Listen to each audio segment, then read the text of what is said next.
My Dog is a schlock disaster movie mistitled When Time Ran Out, and time is about the only thing that doesn't run out during this turkey.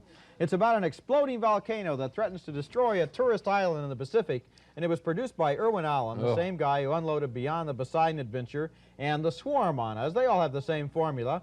A bunch of movie stars fleeing in horror from some half-baked catastrophe with time out for ham-bone romantic subplots.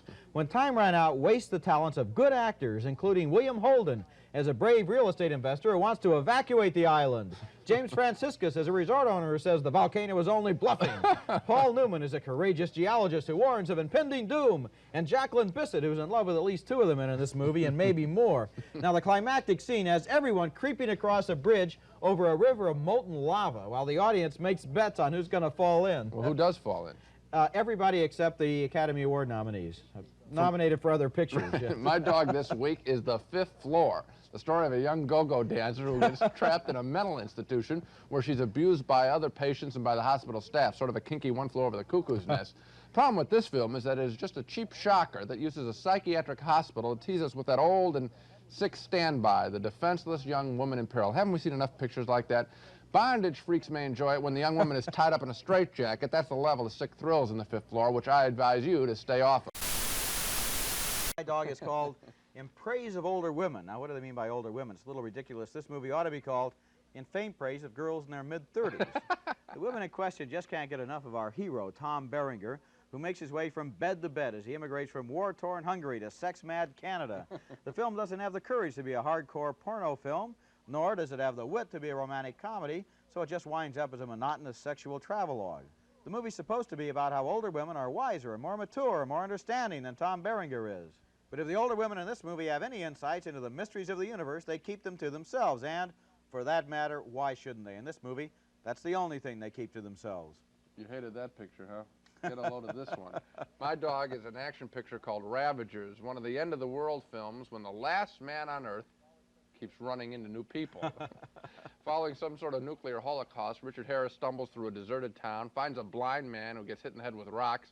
Then he meets Ann Turkel, who chases Harris into the woods, where she tells him, "I've been following you since yesterday." Harris asks, "What the hell for?" Turkel says, "Why the hell do you think?" Then the last man on Earth meets more people. Art Carney is a nuclear engineer. And then, of course, the Ravagers, a ragtag mob. The more you destroy them, the larger their number. None of these characters is particularly interesting. Sort of makes you wish that Richard Harris really was the last man on Earth. Spot, a great job of picking dogs this week, I'm telling you.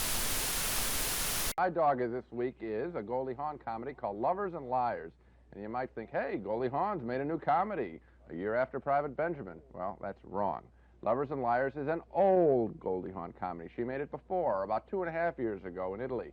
In the picture, Hawn plays a young American tourist in Italy on the run from her Chicago lover who lied to her. He's married. So who does she become involved with in Italy? Sure, a married man, Giancarlo Giannini. Easy, Sparky. This film is full of stupid slapstick and bad sound dubbing. He's moaning over here. It's a total waste of your time. In general, if a film comes out with an American movie star and the ad campaign is kind of quiet and the film was made in Europe, chances are it's a dog that they made earlier in the career, and that's Lovers and Liars. Okay, Gene, I'll give it a pass. My Dog this week is an obscure little psychological thriller named Haunts. And it's a movie with the most confusing and impenetrable plot I've come across in a long time. Mae Britt plays a woman who lives in the woods with her uncle and is constantly being assaulted by strange intruders. Things get so bad that she's attacked in the shower on 3 different occasions. That's 3 of the 6 shower scenes in this movie. And then at the end, it turns out that nothing happened the way we thought it did, and the dead man in the grave turns out to really be Mae Britt's pet goat. Well, how did that happen? Well, you know you're in trouble when they spend the last 12 minutes of a movie in nonstop dialogue just trying to explain what happened, and still you can't understand it. That is tough to say. Mae Britt's pet goat. Okay. My Dog this week is an old movie from late December that probably thought it was going to slip by our little reviewing stand here, but no way. First Family is one of the dumbest, most tasteless comedies ever to come out of a Hollywood studio. It's a parody of Life in the White House with, for example, an idiotic vice president who desperately wants one of President Bob Newhart's pens. I never get a pen. Oh, no, please. Look, this one is just like it. Take it. This is the last one. Who's left? That's not funny, and neither is the scene where Gilda Radner, playing the first daughter, makes love to an African fertility god. You know, Given the characters that have been performing in the White House for the last couple of decades, you'd think it would be very easy to make a comedy about presidential life and politics, but First Family couldn't even do that, a dismal film. I agree, it was just awful. And My Dog this week is another one of those outdoor adventure movies where rugged families bravely go to live in the savage wilderness, only they eat off of picnic tables. This movie is called The Mountain Family Robinson, and the family Robinson lives in the woods. They're attacked by bears, they're swept away on the rapids, and then this little boy gets lost in the woods and falls off a mountain while chasing an eagle's nest. But the high point of the movie for me was when the family dog was chasing a bobcat, and in the close-ups, you can see that the big, vicious bobcat is really just an ordinary house cat. Just think, Spot, with a little makeup, you could play a mountain lion. My Dog this week is a really sick disaster film called City on Fire. It's about a fire set by an employee who's been ash-canned by the refinery where he works. The fire spreads across town and threatens a hospital. It also burns a photographer who's trying to get some precious pictures out of his laboratory.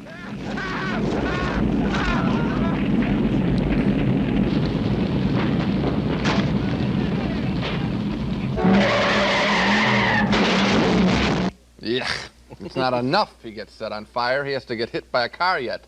You like to see second and third degree burns and close-ups, learn a little bit about salves and wounds? You're going to love City on Fire. Really sounds like a lot of fun. Yeah. My Dog this week is The Seven Brothers Meet Dracula.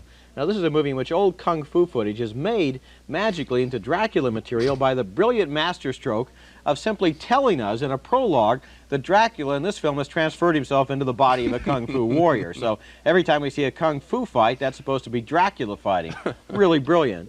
Peter Cushing, who's a veteran of a lot of Dracula movies, plays the immortal Dr. Van Helsing, but here's another curious thing about this movie. He's not really in the same film with the kung fu stuff. He keeps saying things like, look over there, and everybody does, and he says, look over here, and everybody looks over here, but they never seem to be in the same scene with him, maybe because he never quite made it to Hong Kong during the filming. You know, if they were going to cheat like that, they could have had one of the kung fu warriors say he's Clark Gable, another one say I'm Vivian Lee. My Dog of the Week is a weak imitation of those old Arabian Adventure films of the 40s, starring Sabu. Now, those were magical films, but this new one is deadly. It's called Arabian Adventure. Wow, what a clever title. I bet if they made a musical, they'd call it Arabian Musical. Anyway, Arabian Adventure is a cheap ripoff.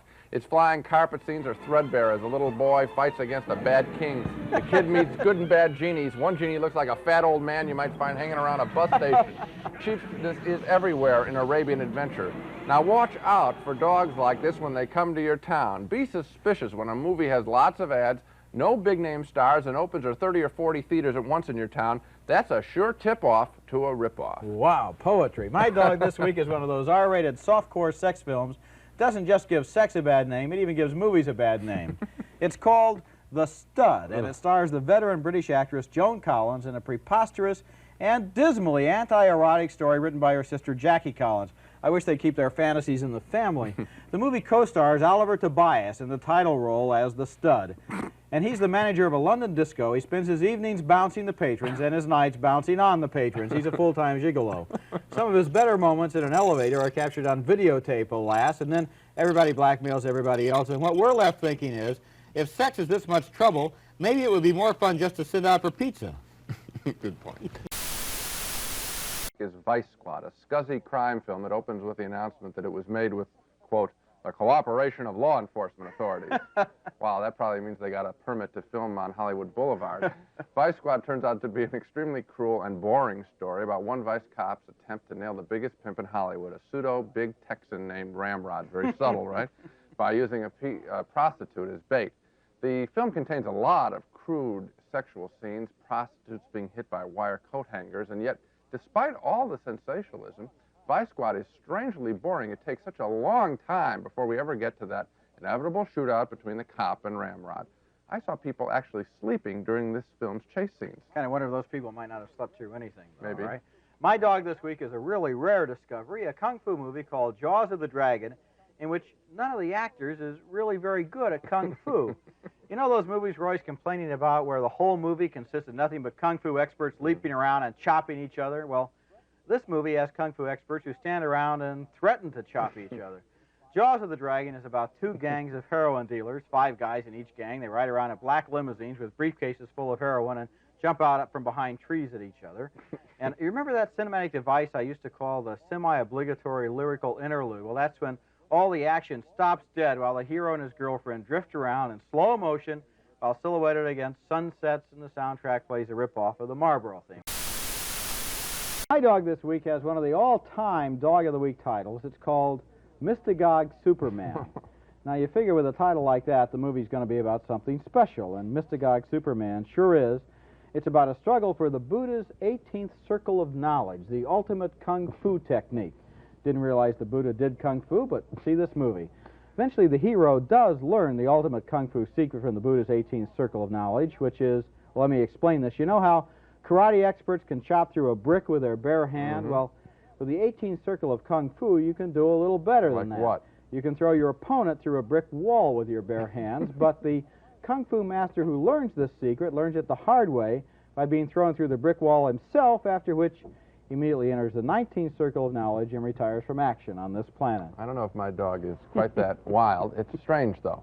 My dog this week is a swinging wife, which I saw at a drive-in, and it turned out to be made in Europe in 1974, sort of skin flick. We get TV-style man-on-the-street interviews with women who talk about why they are willing to have affairs with other men, and then their stories come to life. The one that I like the best, and this has to rank with the strangest scenes I've ever seen in a movie, is the story of a traveling salesman who sells dirty magazines along with the complete works of Thomas Mann. And sure enough, he sells both to one woman before going to bed with her. The moral of all this, you never know what you're going to see when you go to a drive-in. Amazing. My dog this week is Dracula's Last Rites, and I wish it were so, if this is the future of vampire movies. This is the pathetic story of a bunch of New Jersey funeral operators who chase ambulances in the veins of the newly dead. Once they've got corpses on the slab, all of the funeral parlor attendants play musical teeth, elbowing each other out of the way to get at the victim's neck. We've seen Dracula lately as a glamorous man, as a haunted man, but what Dracula's Last Rites gives us is Dracula as a slimy funeral attendant. I always thought that vampires had to be in their coffins during the daytime, but not in Dracula's Last Rites. Everybody walks around in the daylight here. I guess it was cheaper that way. That nighttime shooting can really set you back a buck. Well, my dog this week is Enter the Ninja, which stars Franco Nero.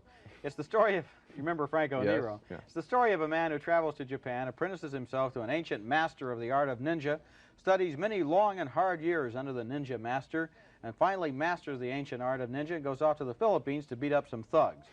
I think the theory is that Enter the Ninja will inaugurate a new martial arts era after the judo of the 1950s, the karate of the 1960s, and the kung fu of the 1970s.